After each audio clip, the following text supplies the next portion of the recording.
বর্ষা এলেই নদী পাড়ের মানুষের কাছে ফিরে আসে আতঙ্ক।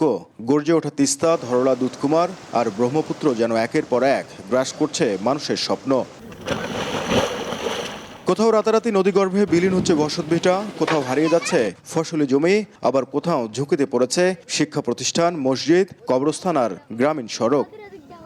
গাইবান্ধা ও কুড়িগ্রামে হাজার কোটি টাকা খরচ করে 102 কিলোমিটার স্থায়ী তীর রক্ষার কাজ হলেও 329 কিলোমিটার অংশ চরম ঝুঁকিতে।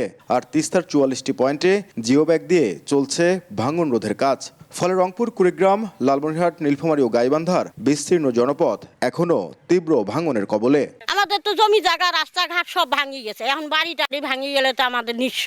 যদি বাড়ি ঘরই না থাকে তো ওনারা আসার পরে কি কোন জায়গায় বস্তা ফেলাবে? মানুষের জমিনে বাড়ি করে আসিয়ান অন্তপক্ষ বোধহয় 20-30 বার কিন্তু আমরা বাড়ি ভাঙি করছি। বিশেষজ্ঞরা বলছেন, শুধু ভাঙন ঠেকানোর প্রকল্প নয়, নদীর স্বাভাবিক প্রবাহ, ড্রেজিং, চর ব্যবস্থাপনা এবং দীর্ঘমেয়াদী নদী শাসনের সমন্বিত পরিকল্পনা ছাড়া এই সংকট থেকে বের হওয়া সম্ভব নয়। যদি এই প্রকল্পগুলো গ্রহণ করা হতো তাহলে হাজার হাজার বাড়িঘর যে বিলীন হয়ে গেছে এগুলো বিলীন হতো না। তবে পানি উন্নয়ন বোর্ড বলছে, সমন্বিত নদী ব্যবস্থাপনায় একটি দীর্ঘমেয়াদী পরিকল্পনা প্রণয়ন করা হয়েছে। কুড়িগ্রাম এবং গাইবান্ধায় 4টি প্রকল্প পরিকল্পনা কমিশনে অপেক্ষমান আছে, যেগুলো অনুমোদন হলে সে জায়গাগুলো আমাদের ভাঙনের নিয়ন্ত্রণের আওতায় চলে আসবে।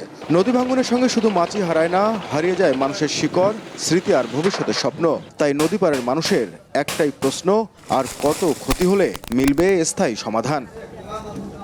নাজমুল ইসলাম নিশাত, সময় সংবাদ, রংপুর।